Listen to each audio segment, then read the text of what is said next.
आज से हम स्टार्ट करें चैप्टर नंबर 9 किरण प्रकाश की। बेसिकली ये जो चैप्टर है किस इकाई के अंतर्गत आता है? आपकी प्रकाशिकी की इकाई के अंतर्गत आता है। और प्रकाशिकी की इकाई के अंतर्गत हम किसका अध्ययन करने वाले हैं? प्रकाश का अध्ययन करने वाले। बेसिकली प्रकाश और प्रकाश से संबंधित जो भी घटनाएं होती है उनका अध्ययन हम किसके अंतर्गत करेंगे? प्रकाशिकी के अंतर्गत करेंगे। अब प्रकाशिकी के अंतर्गत आपके दो चैप्टर आते हैं। पहले होता है आपका किरण प्रकाश की और एक होता है आपका तरंग प्रकाश की। चैप्टर नंबर 10 तरंग प्रकाश की है और चैप्टर नंबर 9 क्या है? किरण प्रकाश की है। अब बेसिकली यहां से हम कौन सा स्टार्ट करें? चैप्टर नंबर आपका किरण प्रकाश की।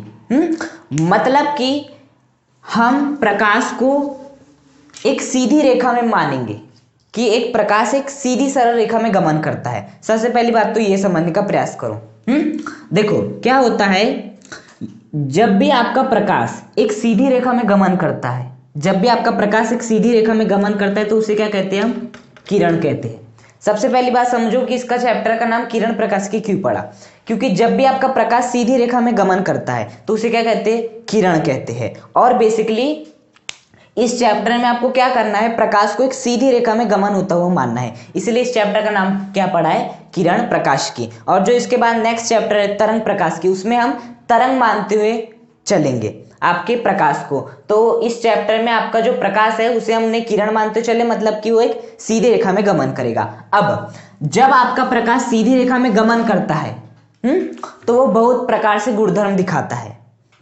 तो जो सबसे पहला गुणधर्म होता है वो उसका कौन सा होता है? आपका अपवर्तन होता है। जब आपका प्रकाश किरण के भांति काम करता है तो उसका जो सबसे पहली घटना होती है वो घटना क्या देखने मिलती है? हमें अपवर्तन देखने मिलती है। देखो अपवर्तन में बेसिकली होता क्या है वो समझने का प्रयास करना। देखो इस प्रकार से आपका क्या रहता है? पृथककारी पृष्ठ रहता है। पृथककारी पृष्ठ का मतलब जो दो माध्यमों को क्या करे? पृथक करे। पृथककारी पृष्ठ। पृथककारी पृष्ठ एक ऐसा पृष्ठ होता है जो कि दो माध्यमों को पृथक करता है। मतलब कि यहाँ पर आपका माध्यम 1 होगा और यहाँ पर आपका माध्यम 2 होगा। हाँ, तो बेसिकली पृथककारी पृष्ठ इन दोनों माध्यमों को क्या कर रहा है? अलग अलग कर रहा है। तो बेसिकली क्या होता है, सबसे पहले जो आपकी प्रकाश है वो इस प्रकार से आता है। जो आपका प्रकाश है इस प्रकार से किसी पृथककारी पृष्ठ पे क्या होता है? आपतित होता है। अब माध्यम 1 का मतलब ये वाला माध्यम जलीय माध्यम भी हो सकता है, आपका वायु माध्यम भी हो सकता है या ठोस माध्यम भी हो सकता है। हाँ, जो भी रखना चाहे हम रख सकते हैं। ये वाला माध्यम भी इसी प्रकार से आपको जो रखना है, लेकिन माध्यम अलग अलग होना चाहिए। ये यदि ठोस है तो ये जल, यदि जलीय है तो ये वायु, इस प्रकार से रखना है। तो जब आपकी प्रकाश किरण किसी एक माध्यम से होकर गुजरती है और किसी पृथककारी पृष्ठ पर आपतित होती है तो बेसिकली ये वाली किरण क्या हो रही है? आ रही है। कहां पर आपतित हो रही है? इस पृथककारी पृष्ठ पे। इसलिए इस किरण को क्या कहा जाता है? आपतित किरण। क्या जाता है? बेसिकली आपतित किरण कहा जाता है। अब ये जो आपतित किरण पृथककारी पृष्ठ के जिस बिंदु पर आपतित होती है, जिस बिंदु पर आपतित होती है उसे क्या कहते हैं? आपतन बिंदु। क्या कहते हैं? बेसिकली आपतन बिंदु कहते हैं। और यदि मैं इस आपतन बिंदु पर पृथककारी पृष्ठ के लंबवत क्या कर दूं? एक रेखा खींच दूं। यदि मैं इस आपतन बिंदु पर पृथककारी पृष्ठ के लंबवत एक रेखा खींच दूं तो इसे क्या कहेंगे? आपका अभिलंब कहेंगे। तो ये क्या हो गया? आपका अभिलंब हो गया। अभिलंब होता है पृथककारी पृष्ठ के लंबवत। हमेशा याद रखना आपको अभिलंब को, अभी आप जब ये चैप्टर आगे बढ़ा ना तो हमेशा ऐसा नहीं होगा कि आपको सतह एकदम स्ट्रेट मिलेगी पृथककारी पृष्ठ। आपको पृथककारी पृष्ठ बहुत अजीब अजीब प्रकार से मिलने वाले। तो अच्छे समझना क्या होता है आपका अभिलंब। अभिलंब का मतलब होता है जो आपका आपतन बिंदु है उस पर जो पृथककारी पृष्ठ के लंबवत रेखा होती है उसे क्या कहते हैं? अभिलंब। अब बेसिकली क्या होता है, जब भी कोई आपकी प्रकाश किरण एक माध्यम से दूसरे माध्यम में प्रवेश करती है तो वो क्या करती है? बेसिकली उसकी चाल बदल जाती है। क्या बदल जाती है? उसकी चाल बदल जाती है। जैसे कि आप सभी जानते हैं जो प्रकाश होता है वो निर्वात में कितना अधिक तेज चलता है? 3 लाख किलोमीटर। 3 लाख किलोमीटर चल लेता है। कहां पर? निर्वात में 3 लाख किलोमीटर पर सेकंड। एक सेकंड में 3 लाख किलोमीटर। वहीं यदि वायु में आ जाए तो इसकी स्पीड और कम हो जाती है। वहीं यदि किस में आ जाए? आपके द्रव में आ जाए तो स्पीड और कम, और यदि ठोस में आ गए तो सबसे अधिक कम हो जाती है। मतलब देखो जब हम माध्यम बदल रहा है तो वेग भी क्या हो रहा है? परिवर्तित हो रहा है, चाल भी परिवर्तित हो रही है। तो उसी प्रकार से जब आपकी प्रकाश किरण जिस चाल से आ रही है वो दूसरे माध्यम में प्रवेश करेगी तो उसकी चाल भी क्या हो जाएगी? बदल जाएगी। अब यदि चाल बदलेगी तो उसकी मार्ग भी क्या हो जाएगा, बदल जाएगा। तो बेसिकली क्या होता है, ये जो आपकी आपतित किरण आ रही थी, इसे जाना कैसे था एकदम, ये था उसका वास्तविक पथ। ये क्या था उसका वास्तविक पथ, मतलब कि हम सोचे थे कि जब आपकी प्रकाश किरण माध्यम 1 से माध्यम 2 में जाएगी तो एकदम ऐसे जाएगी, ये रहेगा इसका वास्तविक पथ। लेकिन ऐसा न होते हुए या तो आपकी प्रकाश किरण ये वाला जो अभिलंब है इससे दूर हट जाती है, पहली घटना ये हो सकती, या अभिलंब की ओर झुक जाती है। हाँ, या तो अभिलंब से दूर हट जाएगी या अभिलंब की ओर झुक जाएगी। अभी हम क्या मान रहे हैं, इस अभिलंब से दूर हट जाती है, ऐसा मान रहे। तो इस घटना को क्या कहते हैं हम, आपका प्रकाश का अपवर्तन। मतलब जब कोई प्रकाश किरण एक माध्यम से दूसरे माध्यम में प्रवेश करती है तो वो अपने वास्तविक पथ से विचलित हो जाती है, वो या तो अभिलंब से दूर हट जाती है, अभिलंब की ओर झुक जाती है। इस घटना को क्या कहते हैं, प्रकाश का अपवर्तन कहते हैं बेसिकली। अब छोटी छोटी टर्मों से समझने का प्रयास करो। देखो ये क्या आपका अभिलंब और आपतित किरण के बीच जो कोण बनता है उसे क्या कहते हैं, आपतन कोण।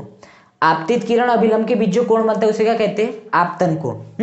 ये वाली जो किरण है बेसिकली ये क्या हुई है, अपवर्तित हुई है।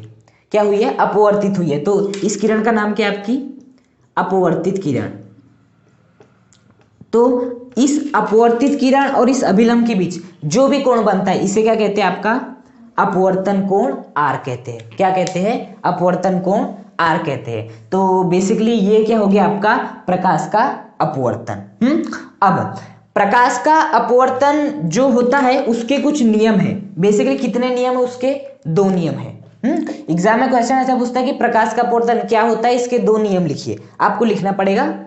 तो बेसिकली इसके कितने नियम होते हैं, 2 नियम होते हैं। जो आपका सबसे पहला नियम होता है वो ये होता है कि जो आपकी आपतित किरण है जो आ रही है, और जो आपका अभिलंब है, और जो अपवर्तित किरण है, केवल 3 चीजों की बात हुई है। एक तो आपतित किरण, एक आपका अभिलंब, और एक क्या है आपका अपवर्तित किरण। तीनों क्या होते हैं, एक ही तल में होते हैं। क्या होते हैं, एक ही तल का मतलब होता है जो उसे संभालता है। जैसे कि ये वाली आपतित किरण को अभी कौन संभाल रहा है, ये आपका व्हाइट बोर्ड संभाल रहा है, तो ये हो जाएगा इसका तल। वही तल अभिलंब का भी है और वही तल किसका है, अपवर्तित किरण का भी है। ऐसा नहीं होगा कि आपतित किरण इस तल से आ रही है और जो आपका अभिलंब है वो इस तल में है, मतलब कि बाहर चली गया।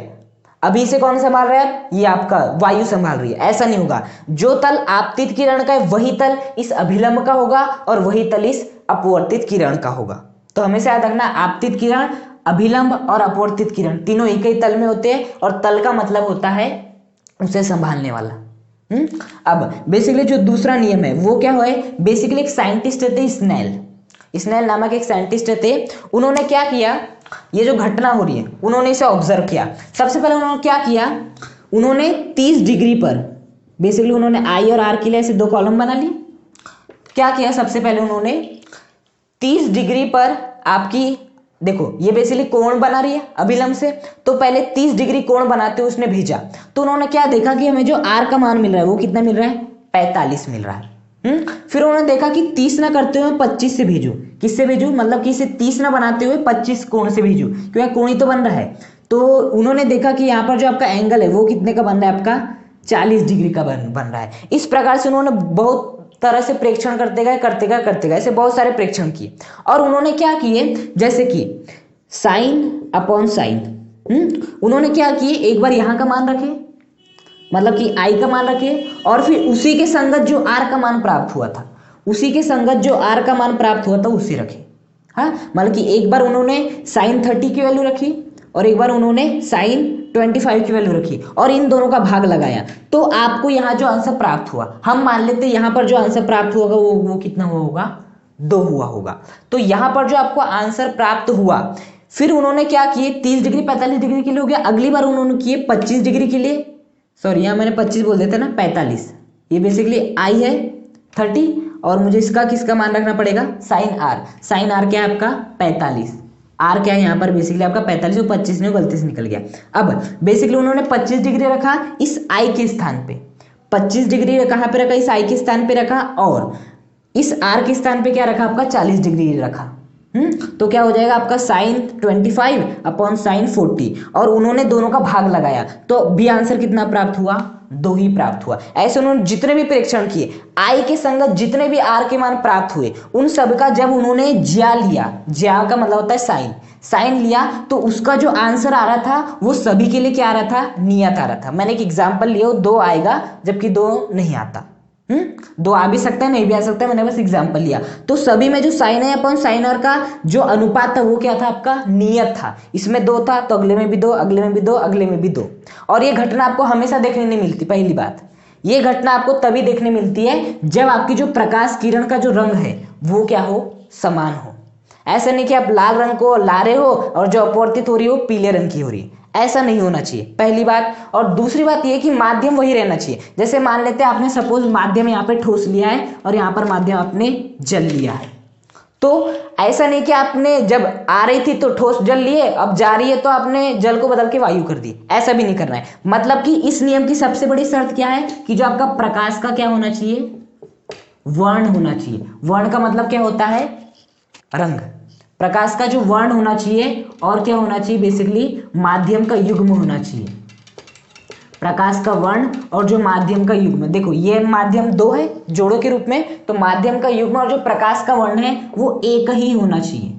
क्या होना चाहिए, बेसिकली एक ही होना चाहिए। इसके लिए सबसे बड़ी शर्त। तब यदि आप ऐसा करते हो, आई की वैल्यू लिए, आर की वैल्यू, आई की वैल्यू, आर की वैल्यू, आई की वैल्यू, आर की वैल्यू, और यहाँ पर पुट करते गए और उनका भाग लगाते गए, तो आपको जो आंसर मिलेगा ना हमेशा समान ही मिलेगा। यदि यहाँ पर आपको आंसर ए मिल रहा होता, क्या मिल रहा होता, ए, तो सभी में आपको आंसर क्या मिल रहा होता, ए। मतलब सभी में जो वैल्यू आएगी ना वो एक समान आएगी यदि आपका प्रकाश का वर्ण एक है और माध्यम युग्म एक ही है। तो basically sine A upon sine R सदैव क्या मिलेगा, हमें नियत मिलेगा। क्या मिलेगा, नियत मिलेगा। इसलिए क्या कहते हैं कि जो जब प्रकाश के अपवर्तन की घटना होती है तो ये क्या है, आपतन कोण की ज्या, आई है आपतन कोण, साइन होता है ज्या, साइन का मतलब क्या होता है ज्या। तो आपतन कोण की ज्या और अपवर्तन कोण की ज्या का अनुपात सदैव क्या होता है, एक नियतांक होता है। सदैव क्या होता है, एक नियतांक होता है। और इस नियतांक को हम क्या कहते हैं, हाँ बेसिकली अपवर्तनांक कहते हैं। और इसे किससे प्रदर्शित करते हैं, म्यू से। और क्या होता है आपका अपवर्तनांक बेसिकली। या तो अपवर्तनांक को आप एन से भी प्रदर्शित करते हो, ऐसी कोई बात नहीं है, और म्यू से भी करते हैं। तो आपतन कोण की ज्या और अपवर्तन कोण की ज्या का अनुपात सदैव एक नियतांक होता है, जिससे क्या कहते हैं, हम आपका अपवर्तनांक कहते हैं। ये बेसिकली आपके अपवर्तन, प्रकाश के अपवर्तन कौन सा नियम है, दूसरा नियम है। चूंकि ये किसने किया था, ऑब्जर्व स्नेल नामक साइंटिस्ट ने किया था, इसलिए इस नियम को जो है द्वितीय नियम को क्या कहा जाता है, स्नेल का नियम। तो यदि एग्जाम में पूछता है स्नेल का नियम लिखना है तो आपको ये अपवर्तन का दूसरा ही नियम लिखना है।